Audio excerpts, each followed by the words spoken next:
Bonsoir, heureux de vous retrouver sur les antennes de Mikuba Télévision et Mikuba FM pour décrypter l'actualité de la République démocratique du Congo. Vous le savez, Politico revient sur les faits qui ont marqué la RDC durant les 7 derniers jours. Et il y a eu beaucoup de rebondissements sur le plan politique en RDC durant toute cette semaine, avec d'abord, en premier, cette belle performance de l'équipe nationale, les Léopards, à la Coupe du Monde. On a réussi à empêcher le Portugal à gagner son premier match, un but partout. Cette belle performance a été célébrée partout, que ce soit dans l'opposition ou dans la majorité, voire même dans la partie occupée de la RDC. On a célébré cette belle performance. Est-ce que cette fête a été gâchée par le meeting du président de la République face à la diaspora congolaise aux États-Unis? Il a qualifié son prédécesseur d'être un chien. La fête a-t-elle été gâchée? On posera la question à notre invité ce soir. On parlera aussi de ce bras de fer qui continue entre l'opposition C64 et la majorité au pouvoir portée par la coalition C4. Est-ce un combat perdu d'avance? Et qui est le perdant d'avance? Notre invité nous dira, parce qu'on a vu déjà la semaine dernière un sit-in qui s'est soldé en bain de sang, dit-on, du côté de l'opposition, et ça aurait été bien encadré selon la majorité au pouvoir, l'opposition qui projette d'autres activités déjà le mois prochain avec un mot d'ordre qui vise à chasser Félix Tshisekedi, dont on ne reconnaîtrait plus le pouvoir et l'autorité parce qu'il aurait violé la Constitution.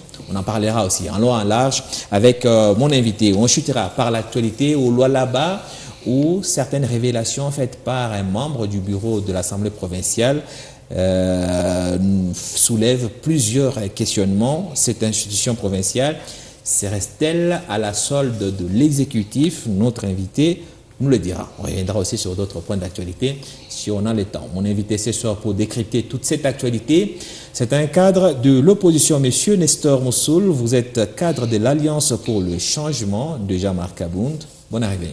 Merci beaucoup. C'est moi qui vous remercie. Je profite de cette occasion pour saluer tous les Congolais qui sont scotchés sur Mikuba TV.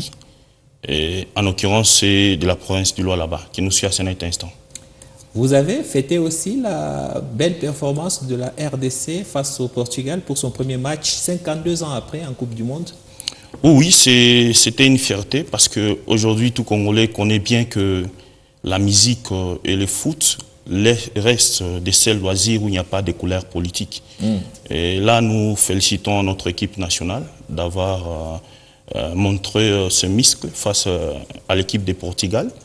Et le match était soldé par un but partout, ce qui est pour nous une fierté parce que tout le monde s'attendait à ce que le Portugal puisse, quand on lisait les pronostics, plus de 80% disaient que nous serons battus par l'équipe du Portugal.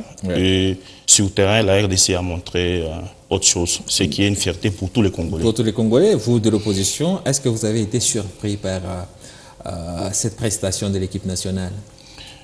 En tout cas, oui, parce que nous avons vu des matchs amicaux. Parce que vous espériez une défaite pour trouver une occasion de vous en prendre au président de la République. Non. En tout cas, il faut quand même les reconnaître, soyons honnêtes. Nous sommes honnêtes. Si la RDC avait été battue par un score lourd contre le Portugal, vous aurez trouvé une occasion de critiquer la politique sportive de Tshisekedi. Oui, pour une fois de plus, coup de chapeau d'abord au ministre national des Sports de la RDC et coup de chapeau à notre équipe nationale parce que la RDC ne joue pas au nom de M. Tshisekedi. La RDC... Vous félicitez le ministre des Sports et pas le chef de l'exécutif qui est Félix Tshisekedi. Parce M. Boudimbo ne décide pas seul. Nos amis de la mouvance de l'UDPS, ils essayent de tout politiser, or que le foot n'est pas politique. Le foot est apolitique. Alors aujourd'hui, vous voyez que dans toute action, le régime qui a échoué sur tout le plan cherche quand même à rebondir devant le peuple congolais pour essayer d'émettre un ouf de soulagement. Dans le cas des sportifs, on a vu notre équipe qui a concédé un match nul, ce qui n'est pas encore une victoire finale, parce qu'il y a un dicton qui dit « vaut mieux la fin d'une chose que son commencement ». Alors nous, les Congolais, on a l'habitude de fêter les débits avant la fin. Or qu'il faut attendre la fin pour essayer maintenant de dire que notre ministre national des Sports a bien travaillé pour l'équipe nationale qui a vraiment montré ses muscles pour gagner les 2 matchs qui nous restent. Donc jusque-là, rien n'est encore gagné, mais nous félicitons la performance de notre équipe d'avoir concédé un match nul avec le Portugal. Parce qu'il reste encore d'autres matchs. Nous ne sommes pas de ceux-là qui commencent déjà à chanter la victoire avant la fin. Nous sommes de ceux-là qui fêtent à la fin. Ouais, on va voir quelle sera votre réaction, mais ce qui est sûr, ce premier match nul de la RDC en phase finale de la Coupe du Monde, c'est une première, c'est pour la première fois depuis que le Congo existe, on arrive à décrocher un match nul, et face à quelle équipe? L'équipe du Portugal avec un Cristiano Ronaldo sur le terrain. Il faut reconnaître que c'est une petite victoire, même si en soi, ce n'est pas une vraie victoire. On n'a pas arraché 3 points. C'est une première et ça a été salué à ce titre. Alors, est-ce que cette belle performance de la RDC a-t-elle été gâchée par la sortie du président Tshisekedi face à la diaspora congolaise aux États-Unis? Il a dit, je cite, que son prédécesseur était un chien qui travaillait pour nos ennemis, qu'il avait mis à la tête du pays. Est-ce que vous pensez que cette sortie du président de la République a gâché la fête? Personnellement, j'ai dit que c'était une très grande déception parce que même vis-à-vis de la communauté internationale, moi j'ai suivi à RFI qui a émis son avis par rapport à la sortie médiatique de notre président. Ça a été une déception totale. Pourquoi? Mais c'est aujourd'hui, vous vous êtes rendu compte qu'aujourd'hui que l'ARI est au sommet de l'État, et les hommes politiques et les hommes d'État sont dans la rue. Donc il y a un bouleversement de leadership. Vous avez déjà compris que l'UDPS, avec le régime en place, parce que le président actuel, il est le membre de l'UDPS, c'est lui le président de l'UDPS. Ce n'est pas un secret. Oui. L'UDPS a été reconnu comme parti politique en 2002, sous le leadership de Joseph Kabila. Allez faire des enquêtes, vous allez voir. L'UDPS a été reconnu, officialisé, comme parti politique en 2002. Sous le régime de Joseph Kabila Kabange. Les 32 ans de lutte de l'UDPS, c'est une fausse histoire. Parce qu'avant, en 1982, il y a eu création de 8 parlementaires qui ont exigé à Mobutu qui est multipartisme. Mobutu a refusé, après un bout de temps, il a accepté. Et par après, l'UDPS s'est fissuré. Les uns ont créé l'UDPS Kibasa, les autres ont créé l'UDPS Tshisekedi. Et l'UDPS Tshisekedi a été reconnu comme parti politique en 2002. Et aujourd'hui, vous êtes sans junior que l'UDPS, c'est l'unique parti politique où il n'y a pas l'école du parti, où on n'apprend pas aux gens à gérer. Parce qu'un parti politique a comme mission de former ses membres et ses cadres à la gestion de la chose publique. Et c'est quoi? C'est un parti politique. C'est un parti politique qu'aujourd'hui, vous avez vu que l'UDPS est en train de comparer leur lutte de l'opposition avec l'opposition actuelle. Or que l'opposition actuelle, c'est une différence totale. Aujourd'hui, nous faisons face à une bataille, à une guerre d'intelligence. Ce n'est pas une guerre de descendre dans la rue pour brûler les pneus, c'est ce qui va montrer que nous sommes de l'opposition. Non, ça c'est faux et archi faux. Donc l'UDPS ne peut pas tailler les modèles pour dire que pour être un opposant fort, il faut faire ce que l'UDPS faisait pendant les 18 ans de lutte. Oui, la sortie médiatique du président de la République, c'est ce qui prouve à suffisance qu'aujourd'hui, nous sommes déjà perdus, parce qu'en regardant le président de la République tel qu'il est, il doit être reconnaissant. Monsieur Félix Antoine Tshisekedi Tshilombo ne peut pas oublier son passé. Si aujourd'hui nous l'appelons président de la République, c'est grâce à Joseph Kabila qui a fait une passation pacifique en 2018 quand il y a eu élection. Il a été élu comme président et il y a eu une alternance pacifique. C'est Joseph Kabila qui a passé les flambeaux au président actuel, qui est le président Félix Antoine Tshisekedi Tshilombo. Et l'UDPS ne peut pas falsifier l'histoire. Et tout Congolais est conscient que le président actuel est émanant de cette alternance pacifique. Et aujourd'hui, insulter Joseph Kabila, je pourrais dire que c'est insulter tous les Congolais. Nous sommes très déçus de comparer un ancien président, sénateur à vie, on lui dit qu'il est un chien. Alors, en tout cas, et puis il n'est même pas allé loin, il n'est même pas s'arrêté là. Il a qualifié de nous l'opposition de C64 comme des sorciers. Mais au départ, c'est lui-même, Félix Antoine Tshisekedi, qui disait aux Congolais que l'opposition que nous avons, c'est l'opposition à péter. Il avait dit qu'au Congo, il n'y a pas d'opposition. Mais là, aujourd'hui, suite d'abord à un sitting réussi, suite à la journée des villes mortes, réussite totale, et aujourd'hui, on se rend compte qu'il y a déjà un bouleversement de l'équilibre. Aujourd'hui, c'est l'opposition qui a déjà pris l'ascension. Et M. Tshisekedi vient de montrer par ses injures qu'aujourd'hui, c'est l'opposition qui est au sommet Lui qui disait que l'opposition a pété, lui aujourd'hui il dit que l'opposition c'est les sorciers. Pourquoi il dit les sorciers? C'est parce que le monsieur a violé lui-même la Constitution. Nous ne sommes pas encore arrivés là-bas. Mais je suis très déçu parce que quand on dit, il y a un dicton qui dit que élever, éduquer une femme, c'est éduquer toute une nation. C'est-à-dire que c'est une femme. La femme égorge une très grande responsabilité dans l'éducation de l'enfant. Qu'est-ce que vous voulez nous dire? Aujourd'hui, actuellement, ceux qui se laissent vivre au sein de l'UDPS, je vous dis la vérité, M. Alain Saint-Pierre. Aujourd'hui, les gens qui sont dans la mouvance à l'UDPS, ils sont presque les mêmes. Ils sont juste caractérisés, ils sont en manque de connaissances, ils sont en manque des débats intelligents et ils séjournent dans les injures. Ce n'est pas le président Félix Antoine Tshisekedi qui a prononcé ça, a commencé longtemps. Aujourd'hui, dans notre province du Lualaba, on a vu un vice-gouverneur qui insultait tous les Katangais, Babumbafou. On a compris qu'il est membre de qui? Il est membre de l'IDPS. Il a contextualisé. Il a changé, il a essayé d'embellir, mais ça n'a pas passé parce qu'il est membre de l'IDPS. On se rend compte que l'IDPS, c'est un mouvement qui est conçu dans les injures. C'est un mouvement qui n'a pas d'abord premièrement l'école du parti. C'est un mouvement qui est dans la divagation totale. Et vous savez qu'aujourd'hui, au sein de l'Union sacrée, il y a qui dirige qui est qui et qui est qui. C'est un désordre total. Et vous avez vu l'IDPS qui a créé une milice qu'on appelle la force du progrès. Donc c'est ça même la lutte. On va arriver à la force du progrès sur notre deuxième sujet. Donc pour moi personnellement, je suis très déçu. Doucement, calmez-vous, monsieur Nestor Moussoul. On sent vous parlez vraiment avec vos tripes et on sent que c'est un sujet qui vous passionne. Le président de la République, en faisant ce discours face à la diaspora congolaise des États-Unis et en pointant du doigt son prédécesseur, qu'il n'a pas cité, mais tout le monde a compris de qui il parlait. Est-ce que ce n'est pas un peu légitime quelque part de penser ou de dire tout haut ce que tout le monde pense tout bas? Ce n'est pas légitime, M. Alain Saint-Pierre. Le président est en train de nous mettre dans une confusion totale. On ne sait pas les situer. On ne sait pas connaître vraiment ses intentions. Je comprends que c'est dans les désordres et la confusion qu'ils tirent leur profit. La sortie médiatique du président de la République, il faut le dire la vérité, ce n'est pas digne des noms d'État. Ce n'est pas digne des noms d'État, mais attendez, vous-même ici, vous avez attribué cette réussite, en tout cas cette manière de prester de l'équipe nationale à la Coupe du Monde au ministre de Sport. Le chef de l'État, c'est lui quand même le patron de l'exécutif. C'est sous son impulsion que le gouvernement travaille, que les léopards ont les moyens, que leur prime arrive à temps. Il peut quand même se targuer d'avoir réussi à amener cette équipe nationale à ce niveau-là, ce que son prédécesseur n'avait pas réussi à faire. C'est de bonne guerre. En tout cas, ça, ce n'est pas la raison que le président peut essayer de rappeler aux Congolais, parce que le foot, l'équipe nationale, quand il joue le match, ne joue pas au nom de l'IDPS et au nom de l'Union sacrée.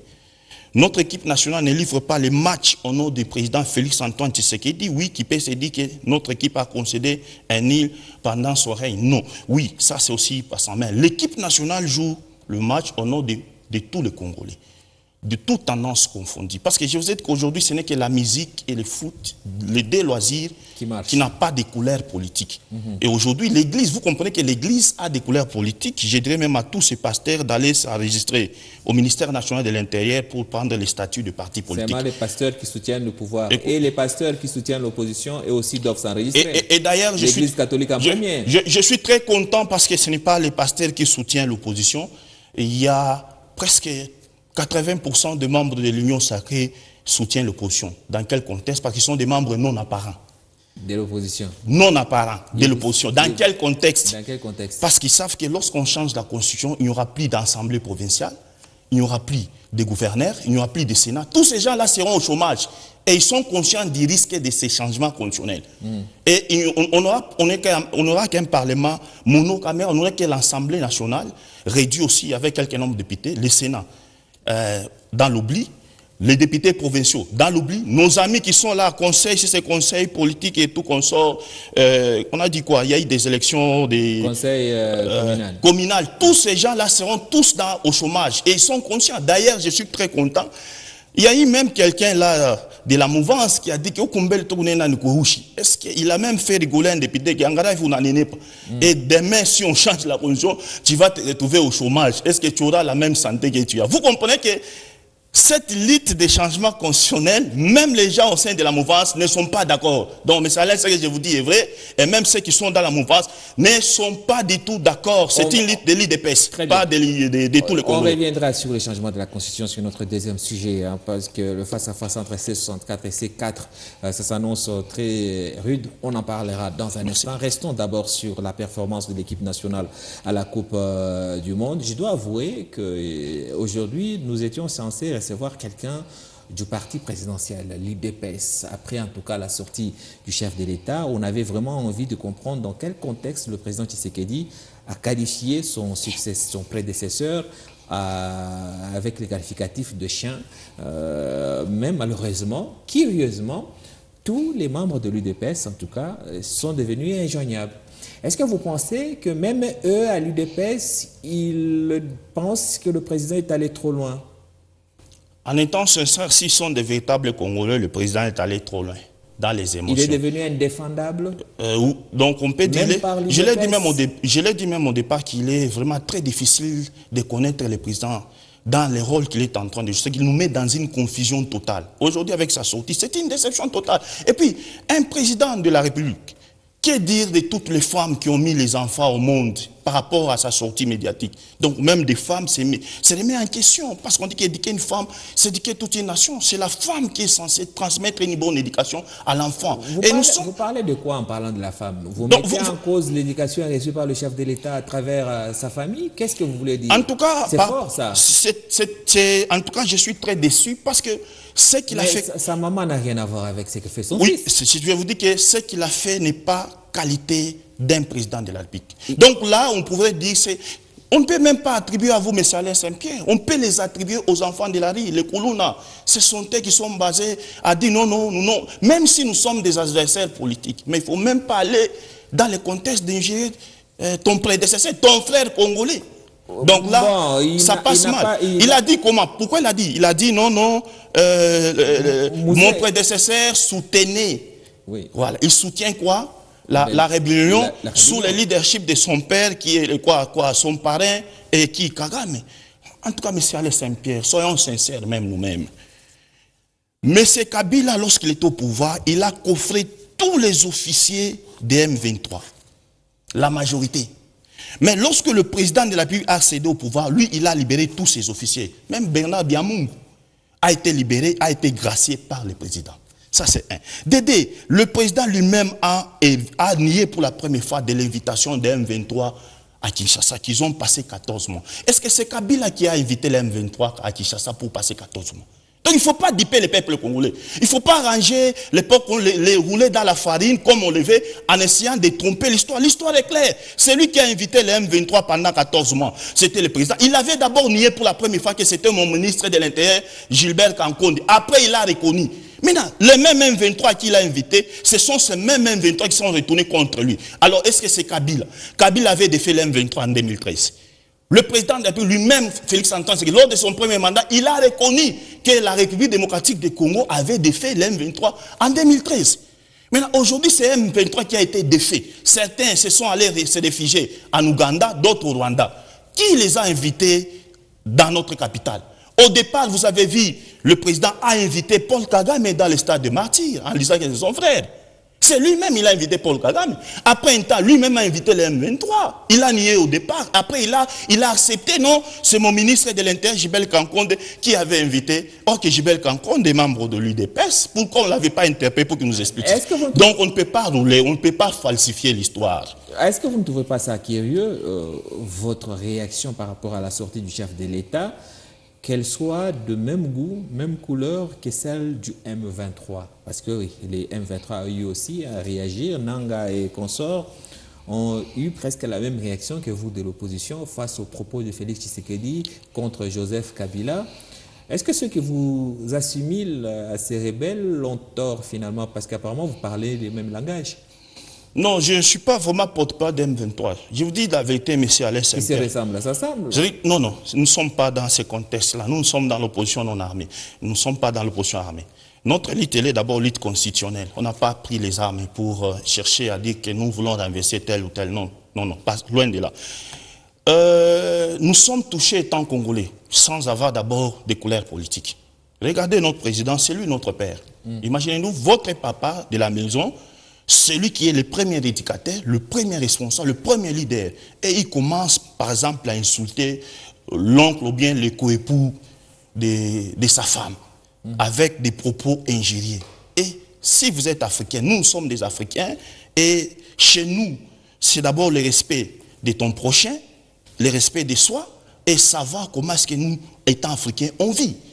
Et on sait très bien, on sait assigner quelqu'un qui a reçu une très bonne éducation, quelqu'un qui a passé ses études sur le banc de l'école. Il y a les cours d'éducation civique et morale. Donc on nous a enseigné la morale.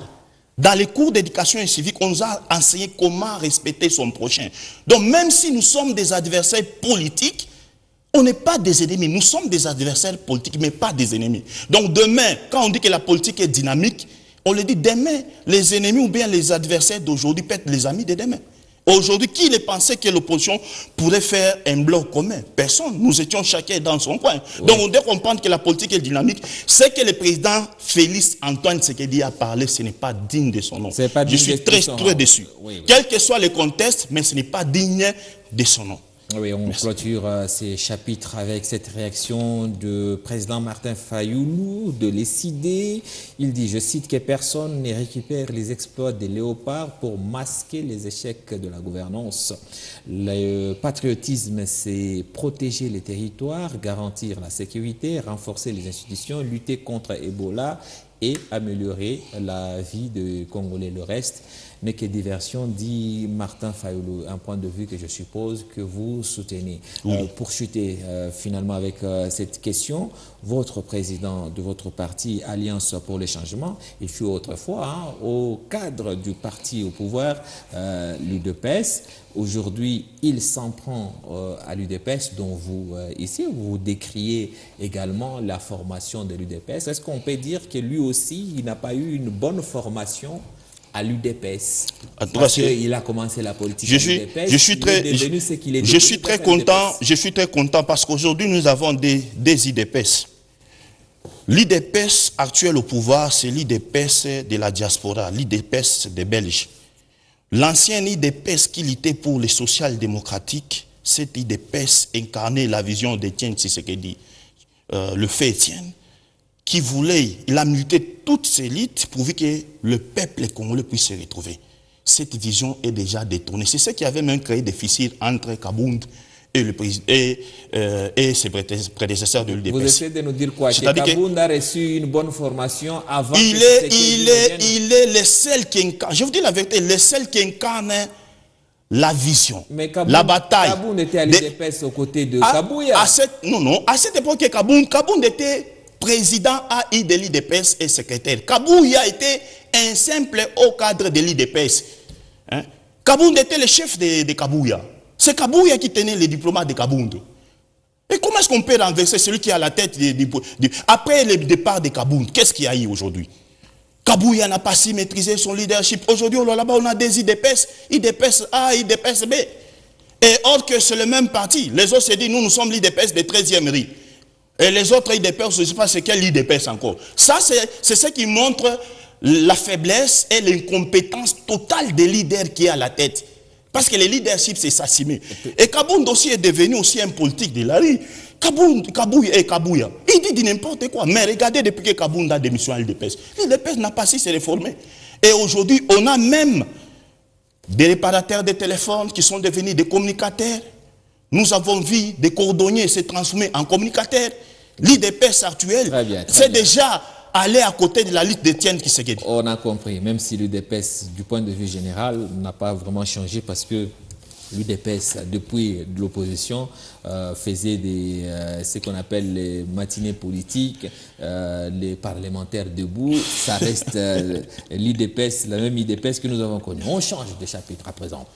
Parlons présent de cette bataille qui s'annonce et qui a déjà commencé entre l'opposition, C64, et la majorité au pouvoir portée par la coalition C4, dirigée par Augustin Kabouya. Question simple, est-ce une bataille perdue d'avance? Si oui, qui va perdre cette bataille d'avance? D'abord, c'est une bataille perdue d'avance pour le camp du pouvoir. Sans surprise. Mais c'est Kabouya a créé C4. Posez-lui la question, C4 signifie quoi? Il dit d'abord C. C'est une confusion. Nous, quand nous avons créé C64, c'est par rapport à l'article 64 de notre Constitution. C'est pour ça qu'on a nommé C64. L'article 64 de notre Constitution que les régimes en place ont violé.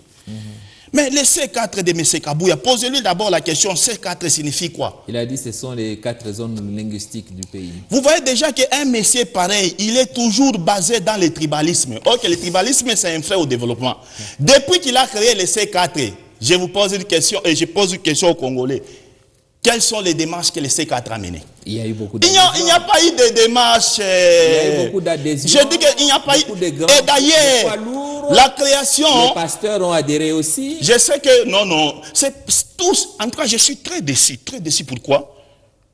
Même ici à Kolwezi, même ici au Lualaba, tous ces gens-là qui font la communication du chef de l'État, la majorité sont des mêmes espaces linguistiques. Tous ces pasteurs qui s'adhèrent à C4, d'ailleurs dans les C4, c'est du tribalisme aux 4 langues. Imaginez-vous pourquoi il a créé les C4. Or que lui-même, il est membre apparent de l'Union sacrée. Qu'est-ce qu'il a fait? Or que il devait consolider leur pouvoir au sein de l'Union sacrée. C'est l'Union sacrée qui devait s'approprier la bataille des changements constitutionnels. Mais aujourd'hui, Kabouya s'est déjà rendu compte, comme je vous ai dit au début, la majorité des gens qui sont à l'Union sacrée ne partagent pas l'idée de l'IDPS. Parce que cette idée de changement, ce n'est pas l'idée des Congolais. Il faut dire la vérité aux Congolais. C'est l'idée de l'IDPS. Il dit que non, c'est le seul héritage qui les avait laissé les fins des limites. Vous voyez que les gens sont des confusionnistes. Total. Donc vous comprenez que le C4, c'est une comédie musicale. Mais ce Kabouya a paniqué lors de la sortie officielle du C64. Quand vous lisez l'article 64, elle dit quoi? Elle dit quoi? Pourquoi le C64 a annoncé sa sortie officielle? Pourquoi le C64 a organisé journée de ville morte? Pourquoi le C64 a organisé les sittings? Mais quand vous lisez dans notre constitution, le président de la République a déjà violé l'alinéa D. Dans l'alinéa 1, on dit tout Congolais a droit de faire échec à toute personne qui cherche à faire quoi premièrement? À faire quoi? À violer la Constitution. Ça, c'est l'article 64. Dans son alinéa D, on dit tout renversement du régime constitutionnel. Qui cherche à changer la Constitution pour nous entrer dans un autre régime? Ce sont les gens de la mouvance. Ils ont violé l'alinéa D. Oui, mais attendez, on comprend, mais il ne faut pas mélanger le tout. D'abord, on va revenir à l'article 64. Voilà, on met ça de côté. Revenons d'abord aux activités que votre regroupement a eu à faire, votre coalition a eu à faire. Vous avez fait une ville morte. Pour vous, ça a été réussi. Pour le pouvoir, c'était un échec parce que les activités étaient organisées. Le peuple est sorti pour vous montrer qu'il ne suivait pas votre mot d'ordre, même si une partie a eu peur parce que vous avez envoyé des menaces à la population. Ça, c'est le point de vue du gouvernement. Vous avez organisé un sit-in qui n'a finalement pas eu lieu parce que vous vous êtes retrouvé face au pouvoir qui devrait faire respecter la règle qui dit qu'on ne doit pas violer l'espace autour du palais du peuple. Toute cette victoire que vous vantez ici et là, vous la tirez d'où? Parce que du point de vue du pouvoir, vous n'avez rien fait. Il n'y a eu rien du tout et c'est pour ça que le président continue à parler d'opposition répétée. En tout cas, je me suis dit que tous, ce sont tous des comédiens. Pourquoi je dis sont des comédiens? Sur les 450 députés, 500 députés, ils ont 450 députés nationaux. Ils ont le Sénat, ils ont la primature, ils ont la Cour constitutionnelle, la Cour de cassation. Mais eux qui disent que l'opposition est à péter, s'ils sont garçons, qui changent la Constitution, non? Au lieu d'aller dans les discours mais de ils débat. sont en train de le faire. Je l'ai dit, s'ils sont, qu'ils les Ils ont fassent. voté, la loi référendaire est passée au Parlement, c'est passé au Sénat, vous n'avez rien fait. Le ciel n'est pas tombé. En tout cas, je suis très content parce que les 50% des gens qui sont représentés dans l'hémicycle sont ici par la majorité d'un parti politique. Mais quand vous regardez dans les 164, ça regorge plusieurs partis politiques de l'opposition. Aujourd'hui, la tendance, la paire a changé de camp. La paire est du côté des gens du pouvoir. Et qui se disaient, nous sommes les plus forts, l'IDP, c'est lui qui a milité, les seuls partis politiques de l'opposition. Et c'est faux. Monsieur Nestor, Nous, d'abord, la journée de... La majorité au pouvoir a fait passer la loi référendaire. Cette loi qui permet au chef de l'État de tout changer quand et comme il le veut. Vous n'avez rien fait. C'est passé au Parlement, c'est passé au Sénat. Bientôt là, ça va passer à la Cour constitutionnelle. En tout cas, si je dis qu'on n'a rien fait, je pourrais dire que nous sommes du côté de l'agent. Vous n'avez pas bloqué. D'ailleurs, nous sommes dans un combat démocratique. Ok.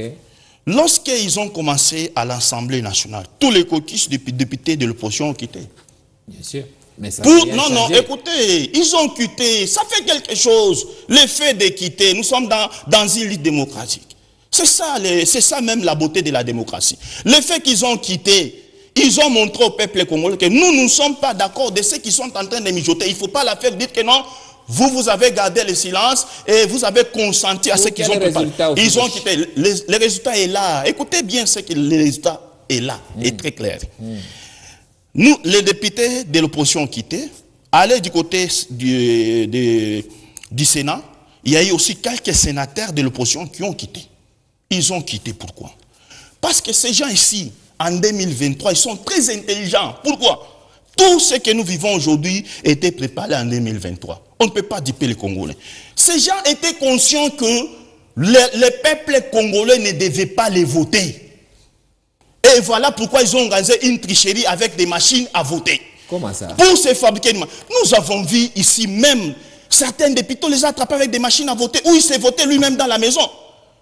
Et tout était planifié pour se créer d'abord une fausse majorité de 450 députés avec des machines à voter. La question est simple, moi je suis d'Iloa là-bas. Soyons très sincères et directs. Lors des élections de 2023, le président de la République avait eu combien? Il avait eu 4%. Et c'est ça même, ces 4% que certains ont dit que non, le peuple là-bas ont dit qu'ils sont pour la révision continue. C'est les 4%. Parce que si le président était voté majoritairement, tous ces là qui ont choisi le président devaient s'arranger derrière le président pour dire que non, nous sommes d'accord. Et tous ces gens-là qui défendent, ils sont des hypocrites. Pourquoi, et je me pose une question, tous ces gens-là de l'Union sacrée, pourquoi ils ne se montrent même pas devant pour dire que nous sommes pour le changement et la révision constitutionnelle? Mais l'opposition s'est montrée en disant nous n'allons pas concéder dans leur messe. Ils ont quitté l'Assemblée nationale. Le jour qu'ils ont adopté cette loi au Sénat, il y a des députés de l'opposition, les sénateurs, ils ont quitté le Sénat pour dire que nous ne sommes pas pour ceux qui sont en train de préparer. C'est une messe noire. Pourquoi? Parce que, mais c'est à l'aise simple, il faut dire aux Congolais la vérité. Le référendum, même, ils ont voté cette loi référendaire. Qu'est-ce qu'il faut faire pour que cette loi passe? Il y a une période qu'il faut commencer à publier les projets sur les changements constitutionnels, que ce soit accessible sur tous les Congolais.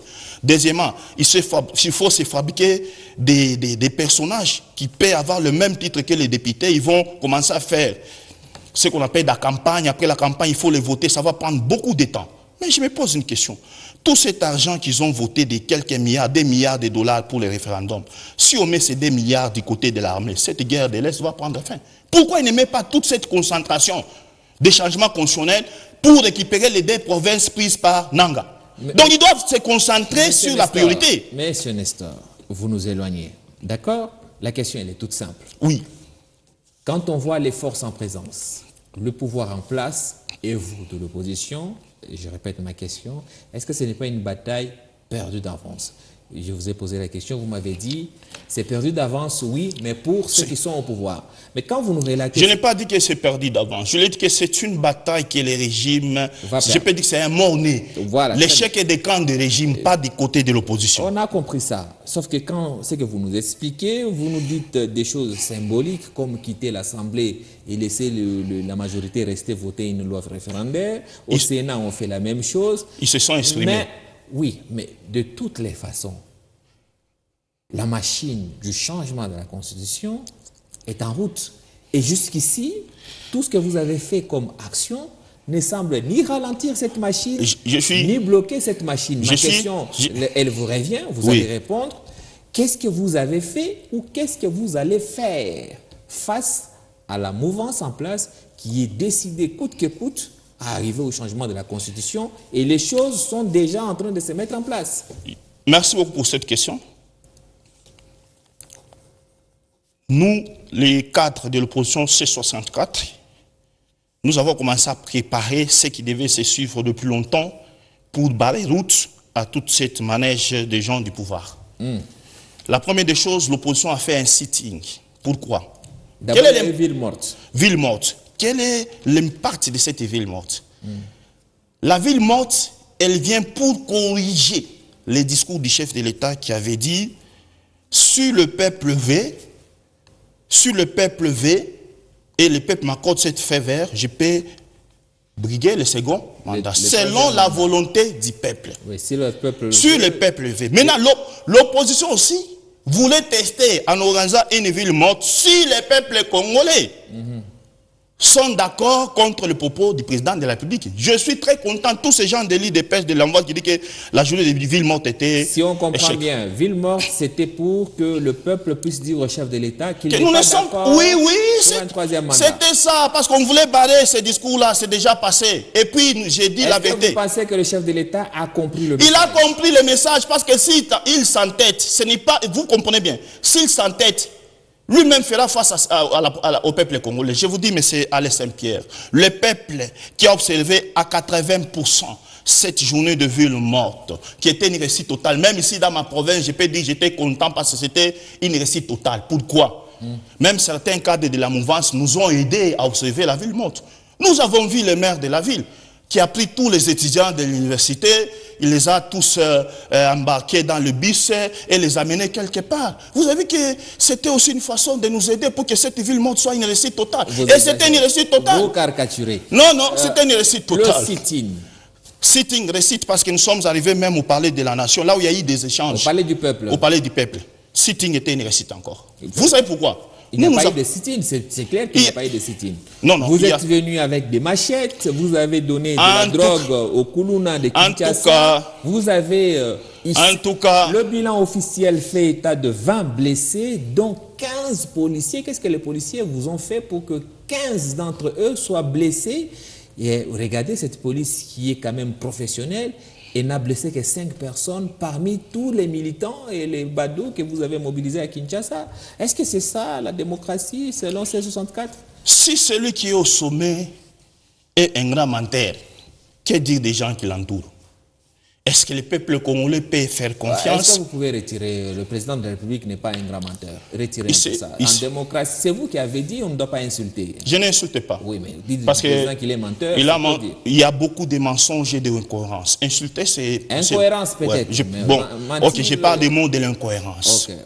Est-ce que pour nous faire confiance à ces régimes, des gens qui sont incohérents dans leur gestion, ils se compliquent entre eux. Ils disent aujourd'hui A, demain ils disent B, ils disent C. Et ces gens-là qui vous font même une sortie. Je vous ai dit, pourquoi Kabouya est tombé dans la filette en voie la communication du ministre des Communications. Kabouya a dit, ses opposants ont fait la caricature, ils se sont mouillés des tomates. Mais chez nous, Alliance pour le changement, nous avons perdu un cadre. Un haut cadre. Oui, mais les deux... Non, les deux est observé au sein du parti. Ah, nous l'avons même... des familles. Écoutez, nous avons observé parce qu'il est tombé dans le champ de bataille. C'est un héros. Les deuils, écoutez, c'était un héros. Les cérémonies des dernières funèbres s'est passé au sein de notre siège, Alliance pour le changement, pour rendre les derniers hommages aux combattants d'élite qui est tombé sur le champ de bataille. Sous ce régime qui nous ont créé une milice qu'on appelle Force du Progrès, incorporée à des policiers infiltrés, peut-être on peut dire des Camerounais. Parce que la vice-ministre de l'Intérieur dit que tout ça c'est de la comédie. Pourquoi si c'est de la comédie? Vous avez, selon la vice-ministre nationale de l'Intérieur, vous avez tué des moutons et des chèvres, vous avez pris leur sang, vous vous êtes versé. Quand on regarde de près les images de la marche, on voit bien que Fayoulou n'est pas blessé. Mais curieusement, quand TV5 vient l'interviewer, Fayoulou a des bandages partout. C'est de la comédie, tout ça, vous n'êtes pas d'accord? En tout cas, ce que moi, je suis très déçu. C'est ce régime ici qui cherche à minimiser les dégâts qu'eux-mêmes ils ont causés avec cette milice des forces du progrès. Mais ça laisse un peur. Je crois que cette milice-là des forces du progrès joue seulement à Kinshasa. C'est là où ils jouent leur comédie. Vraiment que cette milice, si c'était ici, on allait la dissoudre depuis longtemps. Moi, j'étais à Kin. Je vis comment les gens des forces du progrès frappent les gens en pleine journée à Limete. Moi, je vis. Notre siège d'Alliance pour les changements, nous sommes des voisins. Ce qui nous sépare, c'est le boulevard. Et ils sont sur 10e rue. Nous aussi, nous sommes sur 10e rue, Limete. Et ce qui nous sépare, c'est le boulevard. De l'autre côté, IDPS, de l'autre côté, Alliance pour le changement. Et je vis comment ces gens-là opèrent. Ils ont même, à 20h, quand Suzuki la quitte, il y a des baillots qui passent, ils demandent de l'argent. Ces gens-là des forces du progrès. Ils ont même leur tenue, on écrit force du progrès. Ils circulent librement. À qui? Vous avez, les images sont claires. Au moins, on peut critiquer les images. Les images montrent comment ces gens-là, avec la police, ramassaient des pierres et des machettes. Nous, de l'opposition, aucune personne n'avait même pas une machette. Nous avons réalisé beaucoup de blessés et beaucoup de... Fayoulou a été frappé à la tête. Kabounda a été frappé à la tête. Pour confirmer que ce que la ministre a dit est faux. Pourquoi? Le jour que l'opposition s'est réunie pour organiser maintenant la marche de 8 juillet, au sein de notre siège, tous les blocs de l'opposition C64 se sont réunis au sein de notre siège d'Alliance pour le changement. C'est là où ils ont sorti la journée de 8 février. 8 juillet. Oui, 8 juillet plutôt. Qu'est-ce qui s'est passé après? Après terminer leur réunion, ils sont partis. Le président fédéral de Moamba, lui, il est resté avec quelques vingtaines de cadres. Mais ça laisse un pied, les images sont là. La force du progrès est revenue pour les attaquer. Moi, j'ai les images. Le fédéral de Moamba est blessé même à la tête par la force du progrès. Pendant que la dernière avait déjà pris fin, les Bafayoul sont déjà partis, lui, il est resté. Et la force du progrès est venue casser le bureau et frapper tous les membres. Ce n'est même pas quelques jours. Du côté, c'est facile d'accuser. Du côté de l'UDPS, on dit que tout ça, vous faites un montage. C'est entre vous que vous vous attaquez pour faire porter le chapeau à l'UDPS. En tout cas, la façon dont la ministre communique, c'est une déception totale. Aujourd'hui, la communication de nos amis du pouvoir, ils disent seulement que nous avons une seule rébellion, l'M23. Mais vous avez oublié les ADF, ils tuent. Mais le gouvernement n'a jamais fait un communiqué pour dire que nous sommes face à des menaces. Non seulement les M23, on a les ADF. Ils sont en train de minimiser pendant que les ADF tuent plus que les M23. Maintenant, aujourd'hui, ils sont dans la même comédie. Nous avons perdu un haut cadre, un membre bien reconnu, même pas un simple militant, un haut cadre d'Alliance pour le changement au niveau national. Il a succombé aux frappes des gens des forces du progrès, incorporés à des polices inféodées dans ça. Les images sont claires. Pourquoi est-ce que même les gens de la communauté internationale, ils sont condamnés? Pourquoi est-ce que même il y a une ONG, Human Rights, ils ont déclaré, ils ont condamné. Même pour la marche du 8 juillet, ils ont dit que les gouvernements congolais fassent le tout pour encadrer l'opposition. Oui, on va parler de la marche du 8 juillet, celle que vous prévoyez le 8 juillet. Mais d'abord, sur les médias internationaux, le président intérimaire de l'UDPS, Kabouya, a dit... D'ailleurs, lui, il refuse de donner des interviews aux médias internationaux, TV5, France 24, parce que ce sont des médias inféodés à l'opposition. Il l'a dit clairement. Alors, quelle crédibilité on accorderait à un bilan cité par ces médias-là?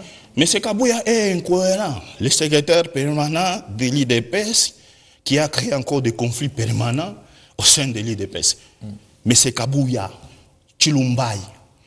Mais c'est Kabouya, vous avez vu la communication de France 24, il y a une dame journaliste qui fait la communication en faveur des gens du pouvoir, qui faisait toujours la communication en faveur des gens du pouvoir. Maintenant aujourd'hui, M. Kabouya, vous-même qui payez ces journalistes internationaux, des chaînes internationales pour faire votre propagande politique, mais aujourd'hui quand on vous dit la vérité, parce que vous étiez en train de cacher, et le peuple, aux yeux du monde entier, croit que M. Félix Antoine Tshisekedi était un saint. Mais les jours que même Katumbi avait dit que je donne conseil au président Tshisekedi de ne pas s'attacher par le sang. Mais les morts qu'ils ont enregistrés le jour des sittings, s'attachaient les régimes. Ok. Vous savez bien que ce qui avait occasionné même le départ du régime de Kabila, c'était à cause de Thérèse Kayikwamba et de Soumou Kendi, qui étaient tombés sur les champs de bataille. Ce n'est pas la même chose. Le régime de Kabila et le régime de Tshisekedi sont totalement différents. Celui de Kabila, selon ceux qui sont au pouvoir, est plus sanguinaire et Tshisekedi n'a pas de sang sur ses mains. En tout cas, je cite les propos de Augustin Kabouya. Le 8 juillet, vous, de C64, vous prévoyez une marche que certains qualifient déjà d'extra-constitutionnel, parce que vous prévoyez cette marche qui va aller jusqu'au palais de la nation, là où se trouve le bureau du chef de l'État, et le mot d'ordre que vous avez donné, c'est de ne plus reconnaître Félix Tshisekedi comme chef de l'État. Mais c'est en violation de l'article 64. C'est faux. Ce sont eux qui ont déjà violé l'article 64. Pourquoi nous voulons organiser cette journée de sitting le 8 juillet? Parce que le président de la République a trahi l'article 74 de notre Constitution. Lorsqu'il a accédé au pouvoir, il a géré cet article 64 que moi, président Félix Antoine Tshilombo, président de la République démocratique du Congo, je jure devant Dieu et devant la nation de protéger cette Constitution. Protéger et de la garder. C'est dans l'article 74 qu'il a violé. Il a dit de protéger la Constitution qui lui reconnaît comme président de la République. Nous le reconnaissons comme président de la République. Cette légitimité se sous-base de cette Constitution à son article 74. Le fait d'initier son changement, c'est une haute trahison qui est reconnue dans l'article 165 qui dit... Soyez réaliste. Oui. Vous allez continuer. C'est juste une parenthèse. Oui. Vous dites déjà à la date d'aujourd'hui que le président Tshisekedi a violé l'article 74. Donc son serment lorsqu'il a accédé au pouvoir. Et vous dites que ce qu'il a fait, c'est initier le changement de la Constitution. Mais est-ce qu'à la date d'aujourd'hui, Félix Tshisekedi a fait quoi que ce soit pour changer cette Constitution? Déjà, les votes des voix référendaires. Oui, c'est déjà... écoutez, ces gens, comment ils sont malins, ces gens-là. Ces gens ici, ils croient que nous sommes dupés comme tout le monde. Ils nous disent l'article 22 qui donne le pouvoir à tout Congolais de réfléchir. Mais nous ne sommes pas à l'étape de réflexion, ils ont passé à l'acte. La loi référendaire a été déjà votée. Cette loi qui donne maintenant mandat pour le changement de cette condition a été déjà votée au sein. D'abord, a été abrogée à l'Assemblée nationale et ça a été voté au Sénat. Monsieur Alain Saint-Pierre, vous voulez cette démarche de loi référendaire, elle est d'abord anticonstitutionnelle. Et cette loi référendaire anticonstitutionnelle a été rendue publique. Qui les a donné mandat? Qui les a donné ces pouvoirs? Le fait de faire cette loi-là, d'abord, nous attribuons au président de la République lui-même qui a violé son serment. Il a dit qu'il doit protéger. Initier son changement, c'est protéger la Constitution. C'est une autre trahison, d'abord qui est punissable dans quel article? 165. Vous voyez que moi je suis content, cette Constitution avait déjà prévu tout. Lorsque M. Alain Saint-Pierre essaie de violer, ça ne sera pas un mécanisme de la justice pour dire, Moutan dit notre histoire pareil. Non, tout est dans la Constitution. Quand il viole l'article 164, il est clair. Il a dit toute initiative de violation des présents constitutionnels, elle est considérée comme une haute trahison. Sur base de l'article 165, M. Tshisekedi a trahi la nation. Il a trahi son serment. Il avait dit de protéger, mais il a géré même devant Dieu. Même si tu peux me tromper, moi, mon histoire, je suis un humain. Mais pas arriver à un niveau de tromper même Dieu. Parce qu'il a géré devant Dieu. Il a géré devant la nation pour protéger. Est-ce qu'il protège cette constitution qui lui a reconnu comme président légitime? Le fait de commencer déjà à initier son changement, c'est déjà une haute trahison. Quand vous lisez l'article 62, il a dit quoi? L'article 62, il est clair. Il dit, nul n'est censé ignorer la loi. Oui, mais vous citez tout à l'heure l'article 165 qui dit, sans préjudice des autres dispositions de la présente Constitution, il y a haute trahison lorsque le président de la République a violé intentionnellement la Constitution, ou lorsque lui ou le Premier ministre sont reconnus auteurs ou co-auteurs ou complices de violations graves et caractérisés des droits de l'homme, des cessions d'une partie du territoire national. Mais encore une fois... Nous sommes sur le plan de la Constitution. Oui, mais... Il a violé. Il a trahi le serment de l'article 74 et M. Alain Saint-Pierre. Vous ne pouvez pas inventer la machine. Il a trahi son serment. C'est lui-même qui a juré devant Dieu et devant la nation congolaise de protéger cette constitution, de la garder. Maintenant, quand vous initiez son changement, c'est une haute trahison. Mais vous qui prévoyez d'aller l'idéologie au Palais de la Nation le 8 juillet prochain... Ce n'est pas le déloger, le reconnaître qu'il est démissionnaire parce qu'il a failli à sa mission. Oui, il a trahi la Constitution. Mais même. Quand vous allez arriver au Palais de la Nation, qu'est-ce que vous allez faire? Nous sommes très contents. Lorsque nous avons fait la journée des villes mortes, c'était pour faire quoi? En dehors de barrer les discours du président. Mais sur le plan diplomatique, la balance change. On nous disait, même la communauté internationale croyait qu'il y a réellement, mais c'est ce qu'elle dit, au Congo, il n'y a plus d'opposition. Je vous dis la vérité. Et vous voulez en profiter pour faire tuer des Congolais, c'est ça? Non, non. Parce que vous savez que le bureau du chef de l'État est sécurisé. Écoutez, si vous y allez en violation de la loi, on n'a pas... Dites-nous à la police et à la sécurité, la garde républicaine. Écoutez, on ne va pas vous applaudir. Je suis très content, très content. Quand vous lisez l'article, de l'article 22 à l'article 26 de notre Constitution, on vous dit la liberté des manifestations, elle est constitutionnelle. Oui, mais dans le respect de la loi. Dans le respect. Oui, maintenant, je rappelle au Congolais, la lutte de C64, c'est une lutte constitutionnelle. Notre lutte, c'est rappeler aux gens de retourner les retours à l'ordre constitutionnel, que les gens respectent la constitution qu'ils sont en train de violer. Maintenant, aujourd'hui, le fait qu'il y a eu déjà vote des lois référendaires, cette constitution est déjà violée, papa, il y a une autre trahison. Maintenant, quand les gens manifestent sans armes, ils sont libres. La police, j'ai dit à la police, l'armée, chers confrères combattants d'élite, la police et l'armée est apolitique. Donc, votre mission première, c'est de garder, de protéger cette population civile.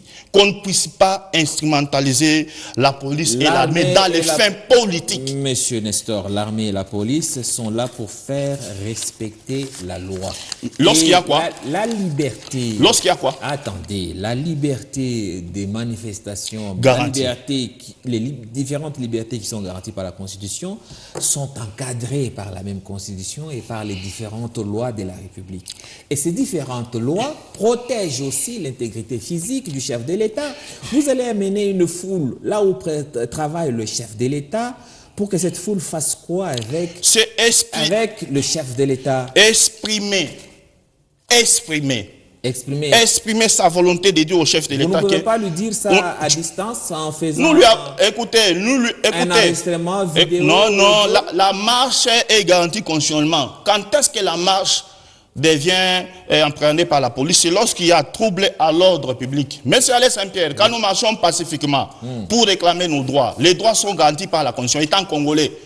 Nous marchons sans armes, pacifiquement. Qu'on nous laisse, la police devait d'abord nous encadrer.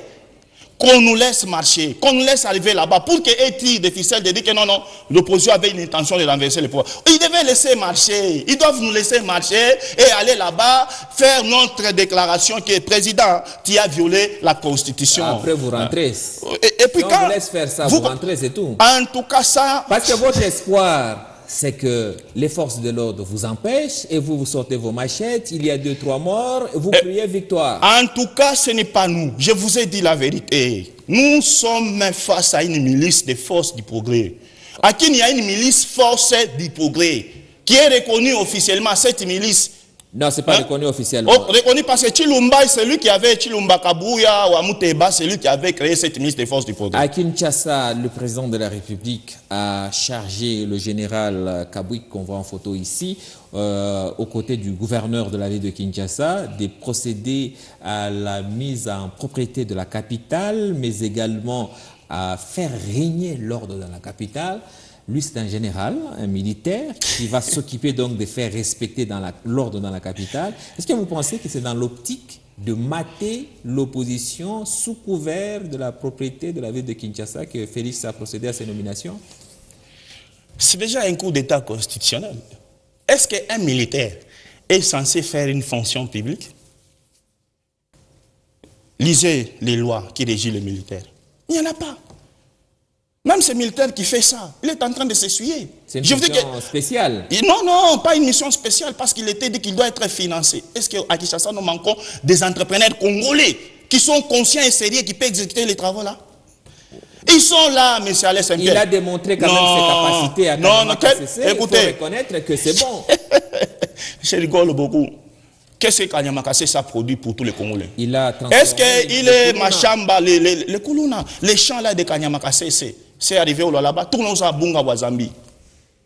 Et qui se disait que tout a produit le Minji. Il est Minji qu'on est dans. Et que ça devait nourrir tous les Congolais. Pourquoi vous voyez tout en noir? C'est ça ici. Non, rien comme bilan. Je suis très, M. Alain Saint-Pierre, je suis très déçu parce que moi, en 2015-2016, j'ai voyagé quittant Colosie jusqu'à Dilolo, passant par la RN39. Je vous dis la vérité, 2016.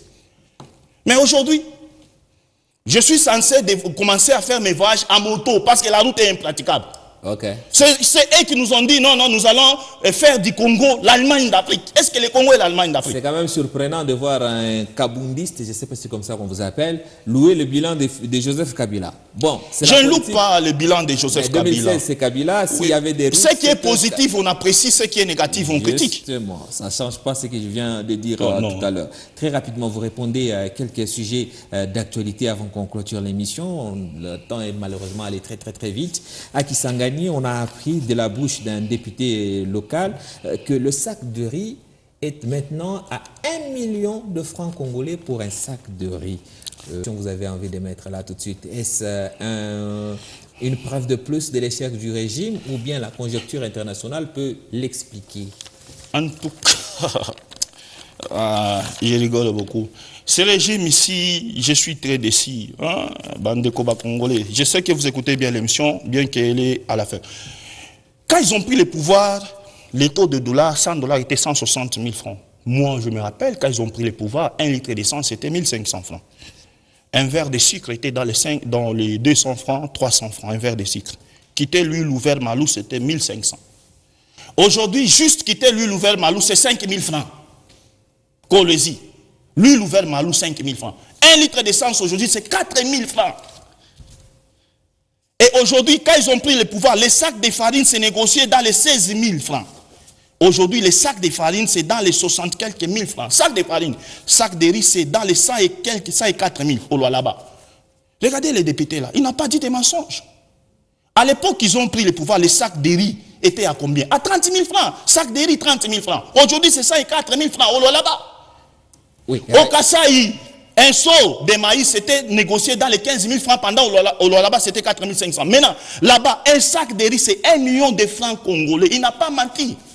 C'est ça l'échec puissant de ce régime ici. Au lieu de résoudre ce qui est prioritaire, les social du peuple congolais, vous êtes en train de nous jouer la comédie. C'est ça l'Allemagne d'Afrique. Un sac de farine qui coûte de riz qui coûtait dans les 30 000 francs en 2018, aujourd'hui à 1 million. Merci beaucoup. On est arrivé au fin de notre timing.